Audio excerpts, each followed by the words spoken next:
We live in the cloud. Our photos, our conversations, our work, it all exists in a world without weight, without walls, an invisible, ethereal network that connects us all seamlessly, wirelessly, magically. But that's a lie. The cloud isn't in the sky, it's on the ground, in a warehouse the size of dozens of football fields, burning more power than a small city. And the artificial intelligence boom is pouring gasoline on the fire. This is the story of the data center, the physical heart of the digital world.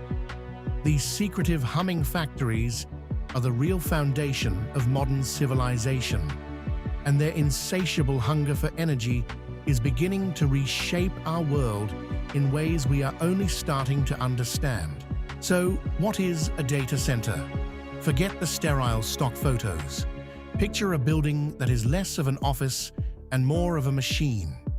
Inside, there are no people, just endless, deafening rows of black steel cabinets called racks.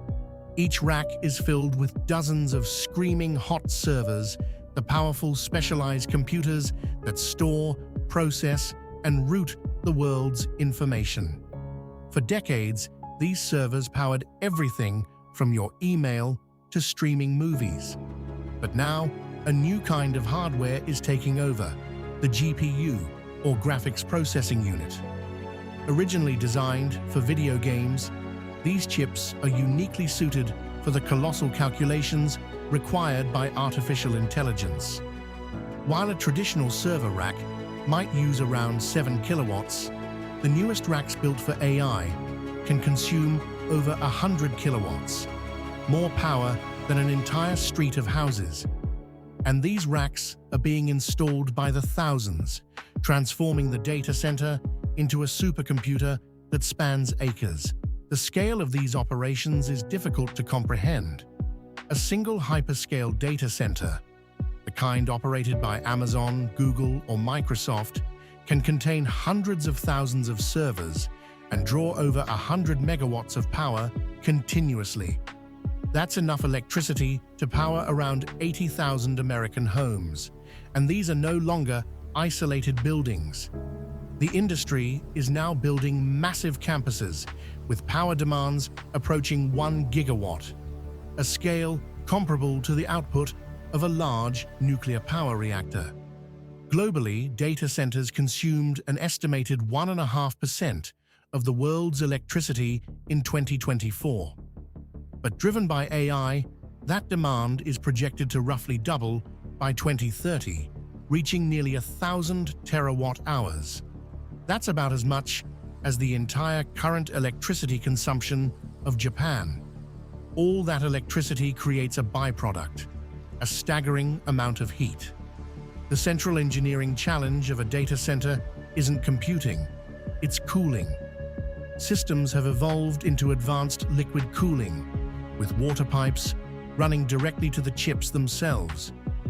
In the most extreme cases, some large data centers can use up to 5 million gallons of water per day for cooling, equivalent to the water use of a town of 50,000 people. This explosive growth has a single, primary cause: the artificial intelligence boom. A simple Google search is incredibly efficient, but asking a generative AI a question is a different beast entirely. Estimates suggest a single AI query can use anywhere from several to 10 times more electricity than a traditional web search. And while that might not seem like much for one question, consider that billions of these queries are now happening every day. AI is not just an app on your phone. It's a fundamental shift in computing that demands exponentially more power. Training a new large AI model can consume hundreds of gigawatt-hours of electricity, comparable to the annual power use of tens of thousands of homes. This has put data centers and the companies that build them on a collision course with the physical limits of our energy infrastructure. In the United States, data centers accounted for over 4% of the nation's electricity use in 2023. Driven by AI, some projections show that figure could climb to 9% by 2030. Nowhere is this tension more visible than in Loudoun County, Virginia. Known as Data Center Alley, it's the densest concentration of data centers on Earth. So much of the world's internet traffic flows through these few square miles that the region is straining to keep up. The local power grid is under such immense pressure that utilities have warned they may not be able to meet future demand, leading to tense community debates and forcing data centers to rely on fleets of polluting diesel generators. This strain isn't unique to Virginia. It's happening globally, sparking a desperate high-stakes scramble for power. Tech companies are now among the world's biggest energy players, signing massive deals to secure their own power sources. They are funding enormous solar and wind farms, but the intermittent nature of renewables can't satisfy the around-the-clock needs of a data center.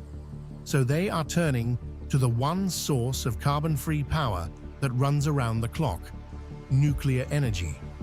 In a landmark deal, Microsoft partnered with energy company Constellation to restart the 3 Mile Island Unit 1 reactor in Pennsylvania, set to come online by 2028.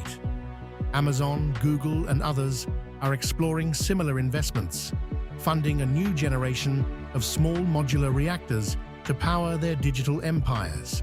But the true cost of the data center boom isn't only measured in megawatts and gallons.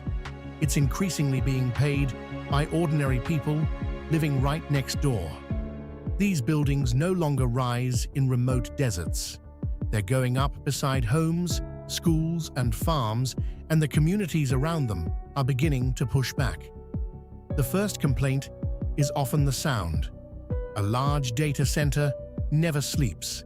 Its cooling systems and fans produce a constant, low-frequency hum that residents describe as maddening, a drone they can hear through closed windows, late into the night.